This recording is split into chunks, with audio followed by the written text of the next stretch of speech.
আসসালামু আলাইকুম। আজকের বাংলা নিউজে সবাইকে জানাচ্ছি স্বাগতম। শুরুতে জানাচ্ছি বিশ্বের আলোচিত খবরের শিরোনাম। 12 দিনের ইরান ইসরায়েল যুদ্ধ শেষ না, মাত্র শুরু। ইরানের পারমাণবিক কর্মসূচি অব্যাহত থাকবে জানিয়েছেন পররাষ্ট্রমন্ত্রী আব্বাস আরাগচি। সাহায্য করতে যে ট্রাম্পকে ফোন করেছিলেন পুতিন। ইরানের হামলায় ধ্বংসযজ্ঞ ক্ষতিপূরণের ৩৯,০০০ আবেদন ইসরায়েলে। আইএ এর সঙ্গে সহযোগিতা বন্ধের বিল পাশ করল ইরানের পার্লামেন্ট। এনপিটিতে থাকা নিয়ে যা জানালো ইরান। এতক্ষণ শুনছিলেন বিশ্ব আলোচিত খবরের সংবাদ শিরোনাম। এবার বিস্তারিত। আমাদের খবরটি যদি ভালো লেগে থাকে অবশ্যই লাইক, কমেন্ট, শেয়ার করতে ভুলবেন না।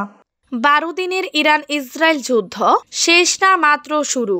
প্রায় 2 সপ্তাহ ধরে চলমান উত্তপ্ত সংঘাতের পর ইরান ও ইসরায়েলের মধ্যে যুদ্ধবিরতি কার্যকর হয়েছে, যদিও আন্তর্জাতিক বিশ্লেষকরা একে ভঙ্গুর এবং সামরিক বিরতি বলেও দেখছেন।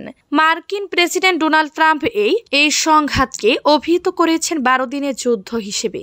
তার দাবি এই যুদ্ধ অনেক দীর্ঘ হতে পারত এবং পুরো মধ্যপ্রাচ্যকে বিপর্যয়ের মুখে ঠেলে দিতে পারত। কিন্তু প্রশ্ন থেকেই যায়, এই বিরতি কি সত্যি শান্তির পথে পদক্ষেপ নাকি বড় সংঘাতের সূচনা? ইরানের পারমাণবিক কর্মসূচি অব্যাহত থাকবে জানিয়েছেন পররাষ্ট্রমন্ত্রী আব্বাস আরাগচি। ইরানের পররাষ্ট্রমন্ত্রী আব্বাস আরাগচি জানিয়েছেন, যুক্তরাষ্ট্র ও ইসরায়েলের হামলা সত্ত্বেও পারমাণবিক কর্মসূচির হাল ছাড়বে না ইরান। যে কোনো মূল্যে অব্যাহত থাকবে ইউরেনিয়াম সমৃদ্ধকরণ কর্মসূচি। লন্ডন ভিত্তিক ওয়েবসাইট নিয়ে এবারকে দেয়া এক সাক্ষাৎকারে তিনি এমনটাই জানিয়েছেন। আব্বাস আরাগচি বলেন, কোনোভাবেই পরমাণু প্রযুক্তি পরিত্যাগ করবে না তেহরান, কারণ এটি অর্জনে মৃত্যু সহ বহুত্যাগ তিতিক্ষার শিকার হতে হয়েছে দেশটির পরমাণু বিজ্ঞানীদের। অপরদিকে পরমাণু ইস্যুতে কেন্দ্র করে ইরানের জনগণের উপর চাপিয়ে দেয়া যুদ্ধ আর নিষেধাজ্ঞা সত্ত্বেও সেখান থেকে ইরানের সরে আসার সম্ভাবনা নেই বলেও জানান দেশটির পররাষ্ট্রমন্ত্রী। এর আগে আগামী কয়েক সপ্তাহের মধ্যে ইরানের এনপিটি পারমাণবিক অস্ত্র বিস্তার রোধ চুক্তি থেকে বেরিয়ে আসার প্রবল সম্ভাবনা রয়েছে বলে মন্তব্য করেছিলেন তেহরান বিশ্ববিদ্যালয়ের অধ্যাপক ফুয়াদ ইজাদি। কারণ হিসেবে অধ্যাপক ফুয়াদ ইজাদি বলেন, আন্তর্জাতিক আণবিক শক্তি সংস্থার তত্ত্বাবধানে থাকা ইরানি পারমাণবিক স্থাপনাগুলিতে যে আক্রমণ হয়েছে তা আন্তর্জাতিক আইনের পরিপন্থী। অথচ এই চুক্তির আওতায় থাকার কারণে স্থাপনাগুলো হামলা থেকে মুক্ত থাকার কথা ছিল।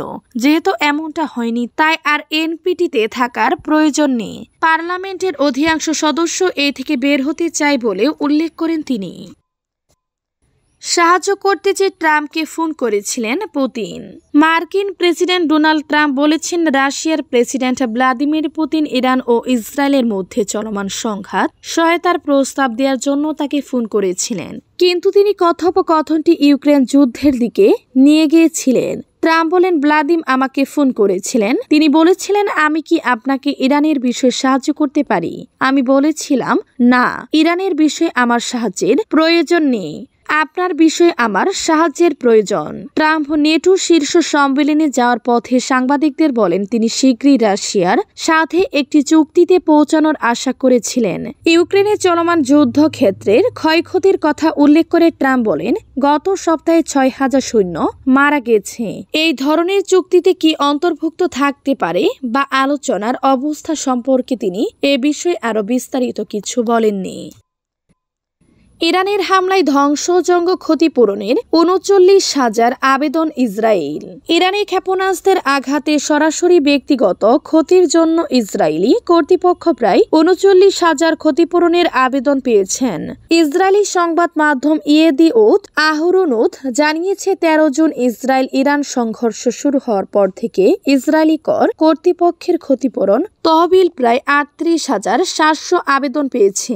এই দাবিগুলোর মধ্যে ভবনের ক্ষতিপূরণের জন্য 30,809টি যানবাহনের ক্ষতির জন্য 3,713টি এবং সরগ্রাম ও অন্যান্য জিনিসপত্রের ক্ষতির জন্য 4,085টি আবেদন ছিল। ইসরায়েলি দৈনিকটি আরও জানিয়েছে এমন অনুমান রয়েছে যে হাজার হাজার অন্যান্য ভবন ক্ষতিগ্রস্ত হয়েছে, কিন্তু এখনও তাদের জন্য কোনো ক্ষতিপূরণের দাবির আবেদন করা হয়নি। এদিকে ইসরায়েলি বেহাদ্রে হারিদিম জানিয়েছে যে শুধু ইসরায়েলের তেল আবিবে 24,932টিরও বেশি ক্ষতিপূরণ আবেদন করা হয়েছে। তারপরে দক্ষিণ অঞ্চলীয় শহর আশকেলনে 10,793টি দাবি দায়ের করা হয়েছে। আইএ এর সঙ্গে সহযোগিতা বন্ধের বিল পাশ করল ইসরায়েলের পার্লামেন্ট। ইরানের সংসদ জাতিসংঘের পারমাণবিক পর্যবেক্ষণ সংস্থা আইএ এর সঙ্গে সহযোগিতা আপাতত বন্ধ করার একটি প্রস্তাব পাশ করেছে। দেশটির রাষ্ট্রীয় ঘনিষ্ঠ সংবাদ মাধ্যম নূর নিউজ এই খবর দিয়েছে। নতুন এই পরিকল্পনা অনুযায়ী এখন থেকে আইএ এর পরিদর্শকরা ইরানে ঢুকতে পারবেন কেবলমাত্র তখনই যদি দেশটির সর্বোচ্চ জাতীয় নিরাপত্তা পরিষদ তাদের অনুমতি দেয় এবং সংস্থাটি ইরানের পারমাণবিক স্থাপনাগুলোর নিরাপত্তা নিশ্চিত করে। মেহের সংবাদ সংস্থার খবর অনুযায়ী সংসদের মোট 221 জন সদস্য এই প্রস্তাবের পক্ষে ভোট দিয়েছেন, কেউ বিরোধিতা করেনি এবং মাত্র একজন সদস্য ভোট দেওয়া থেকে বিরত ছিলেন। এই বিল অনুযায়ী যদি পারমাণবিক স্থাপনাগুলো নিরাপত্তা নিশ্চিত না হয় তাহলে আইএ এর পরিদর্শকদের ইরানে প্রবেশ করতে দেওয়া হবে না। তবে এখনও চূড়ান্ত সিদ্ধান্ত নেবে ইরানের সর্বোচ্চ জাতীয় নিরাপত্তা পরিষদ। সংসদ কেবল তাদের কাছে এই প্রস্তাব দিয়েছে, তারা চাইলে এটি কার্যকর করবে। এনপিটিতে থাকা নিয়ে যা জানালো ইরান।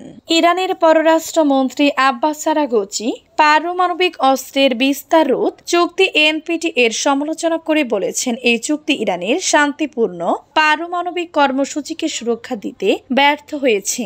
তিনি আরও জানান তেহরান এনপিটির সঙ্গে সহযোগিতার বিষয়ে তাদের অবস্থান পরিবর্তন করতে পারে।